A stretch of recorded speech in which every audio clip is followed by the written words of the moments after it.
Bonjour les amis, nouvelle vidéo aujourd'hui avec un message poignant, déchirant, qui peut être difficile à entendre, mais il résume la réalité de millions de Français. Des millions de Français qui ne comprennent pas dans quel système ils vivent et ils ne comprennent pas pourquoi ils doivent souffrir. C'est le message de Catherine, une Française ordinaire, comme vous et moi, qui a décidé tout simplement de prendre la parole sur les réseaux sociaux. On en voit de plus en plus. Et je trouve que c'est une excellente chose et on va en parler aujourd'hui. Mais juste avant, bien sûr, de voir l'extrait, n'oubliez pas, comme d'habitude, de vous abonner, le pouce, le commentaire, le partage, le boost de la vidéo. Je remercie la chaîne YouTube Sibet Productions pour l'extrait. Merci à tous les donateurs sur Tipeee et à tous ceux qui m'ont rejoint sur Patreon. Et sur Patreon, je viens de poster une vidéo de plus d'1h30 sur le mystère des pyramides, sur les Incas, sur l'île de Pâques. Ça faisait longtemps que vous me l'avez réclamé. Eh bien, allez en ligne sur Patreon. On regarde l'extrait et on en parle juste après. Comme Catherine, combien sommes-nous dans cette situation, à ne plus pouvoir se nourrir correctement? Je m'appelle Catherine, j'ai 52 ans, et j'en ai marre. Vous faites comme vous voulez. Prenez cette vidéo comme vous le voulez. Je veux juste le dire, que j'en ai plein le dos, de travailler comme une dingue, et pas pouvoir vivre. Je me lève le matin, de bonne heure. Je rentre le soir, chez moi, il est tard. J'ai juste le temps de prendre une douche, manger, et aller me coucher, pour retourner au boulot. C'est très bien. En soi, c'est la vie. Mais si je travaille, c'est pour pouvoir faire des courses, pour pouvoir payer quelque chose à mes enfants, pour pouvoir payer mes crédits, mes assurances, mon électricité et ce putain de gasoil. Dites-moi, comment on va faire? Vous en avez pas marre de nous essorer, comme vous faites? De nous faire crever à petit feu? Vous devriez avoir honte. Le pays des droits de l'homme. On est des esclaves. On peut rien faire. Moi, j'en peux plus. Là, j'en peux plus. Pourquoi faire? Dites-moi.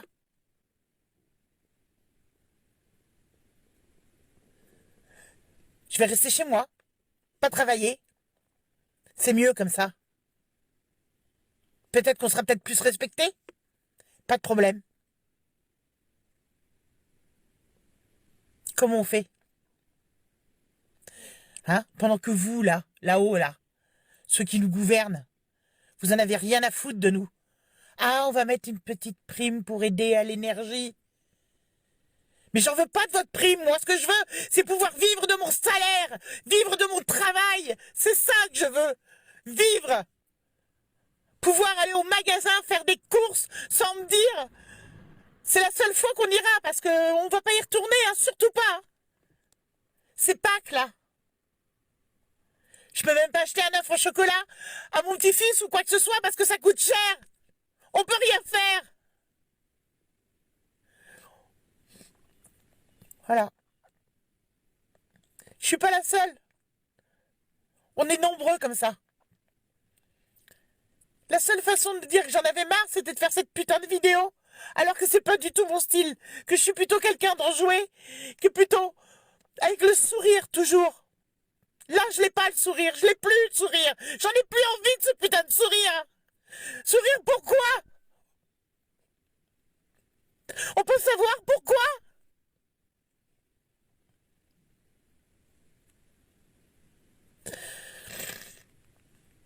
Je veux être fière de mon travail. Je veux faire voir à mes enfants que c'est ça la vie. Qu'il faut être fier de soi. Mais comment voulez-vous qu'ils arrivent à vouloir faire quelque chose alors que même eux, ils peuvent rien. L'avenir, ils en ont plus.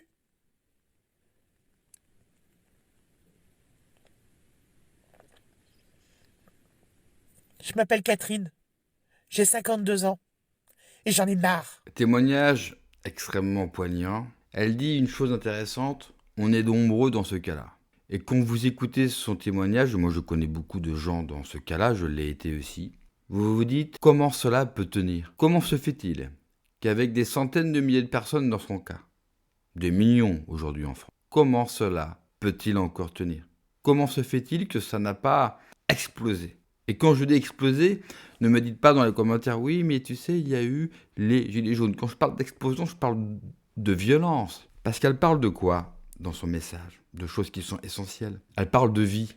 J'aimerais juste vivre. Elle n'a pas conscience que les gens qui la gouvernent et que les gens qui sont derrière les gens qui sont censés les gouverner, les banques, les grands lobbies, eux, ce qu'ils veulent, c'est justement sa vie. C'est ça ce qu'elle n'a pas compris. Parce que tous ces milliers, ces millions de Français n'ont pas conceptualisé. Quand elle dit à la fin de la vidéo, même eux là-haut ne peuvent rien. Elle n'a pas tort. Donc s'ils ne peuvent rien, quelle référence, quel respect as-tu encore à avoir envers eux?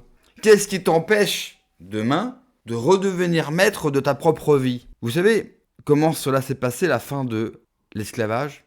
Les esclaves étaient esclaves sur une propriété, ils étaient logés, nourris.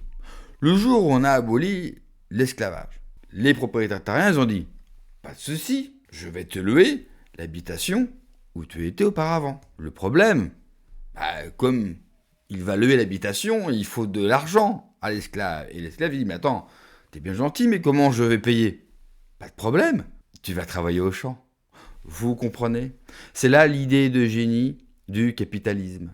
On nous a fait croire, effectivement, que nous avons aboli l'esclavage. Pas du tout. L'esclavage a pris une nouvelle forme. Le premier par le capitalisme, avec sa seconde lame dans un deuxième temps, le libéralisme. Et aujourd'hui, vous le voyez notamment avec une de ses branches, comme le libre-échange, qui vient détruire en France notamment l'industrie, l'agriculture, notre savoir-faire. Et voilà comment vous arrivez au cas de Catherine qui travaille beaucoup, mais pour rien. Et puis en France, bien sûr, vous rajoutez à cela l'État, qui est devenu pervers, qui s'est perverti, c'est-à-dire que le sens du mot État en France, il est très noble et très important dans notre histoire, car l'État a construit la nation française. C'est-à-dire que l'État français a réussi à réunir que des gens qui n'ont rien à voir entre eux.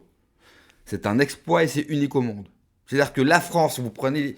La France est un empire au niveau de sa taille. Il n'y a rien qui rassemble un Basque, d'un Corse, d'un Breton, d'un Alsacien.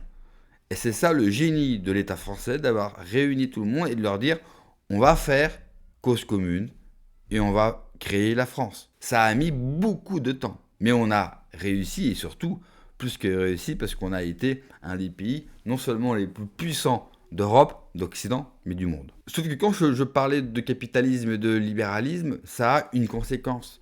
La conséquence, c'est que comme vous avez des gens en France qui sont des traîtres, qui ne dirigent pas réellement, c'est pas, ils sont choisis, ils ont été mis en place pour des politiques. Et on le voit avec Macron. Macron, c'est l'apothéose, bien sûr, de ce système.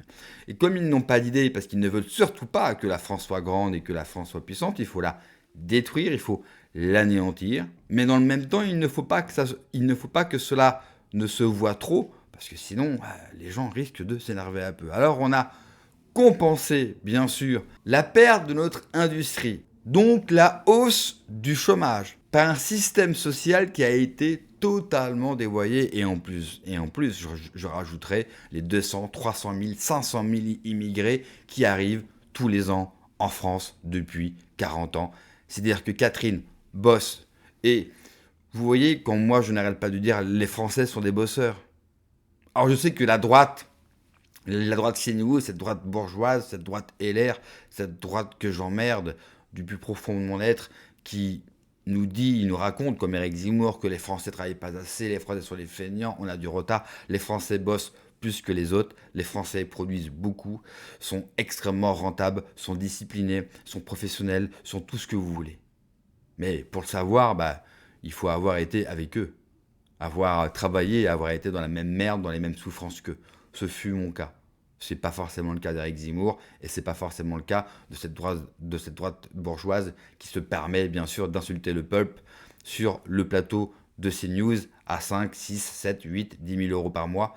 On aimerait tous faire ça. Les Français ont beaucoup de mérite, vraiment beaucoup de mérite. Mais là encore, combien de temps cela peut tenir? Combien de temps cela peut tenir?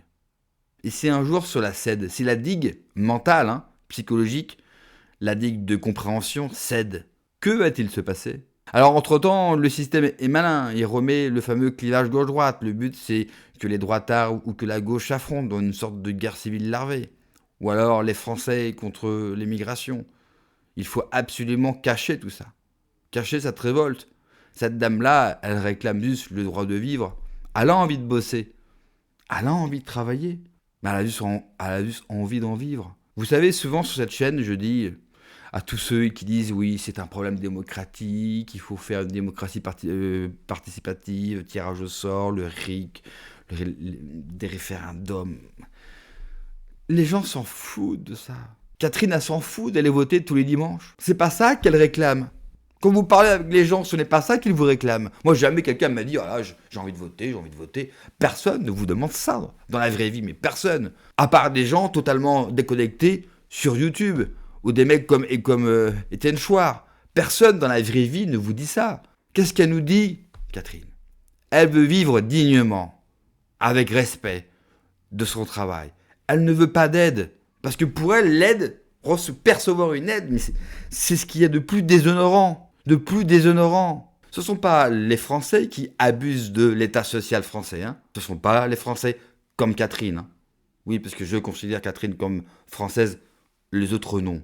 De papier peut-être, mais ils ne sont pas français. Elle n'abuse de rien, parce que pour elle, c'est déshonorant. Catherine, elle ne prend pas rendez-vous à la CAF. Catherine, elle travaille et elle souffre en silence. Sauf cette fois-ci, où elle craque, et elle le dit, je me permets, parce que ma seule manière d'expression, on le voit, aller dans sa voiture. Et là encore, ça résume tout.